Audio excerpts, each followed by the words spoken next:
কুরবানি যখন করবেন তখন একটা বড় ভুল হয় কি, আমার নামে, আমার বাবার নামে, অমুকের নামে, তুমুকের নামে পশু জবাই করলাম, এইভাবে না।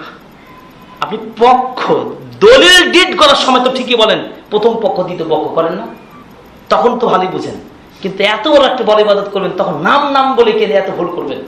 বলবেন আমার পক্ষ থেকে, আমার পরিবারের পক্ষ থেকে, আন মুহাম্মদ, আন খালেদ, আন জায়েদ, যে নাম, ও আন বাইতিহি, ও আন আহলিহি, ইত্যাদি ইত্যাদি।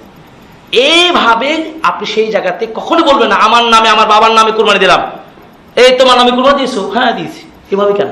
বলো আমাদের পক্ষ থেকে, আমাদের বাড়ির পক্ষ থেকে, আমার পক্ষ থেকে, ইত্যাদি। এইভাবে কুরবানি করবেন। এবং কুরবানির সময় অবশ্যই আল্লাহর নাম উচ্চারণ করবেন। সূরা হজ্জে আল্লাহ রাব্বুল বলেছেন লিয়াশহাদু মানাফিআ লাহুম ওয়া ইয়াযকুরু ইসমাল্লাহি ফি আইয়ামি মা'লুমাত। এই দিনগুলোতে তারা যেন আল্লাহর নাম বেশি বেশি জিকির আজকার করে।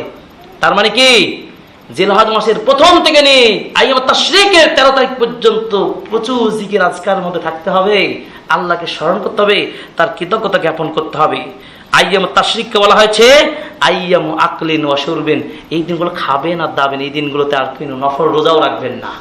এটাও গুরুত্বপূর্ণ মাসআলা।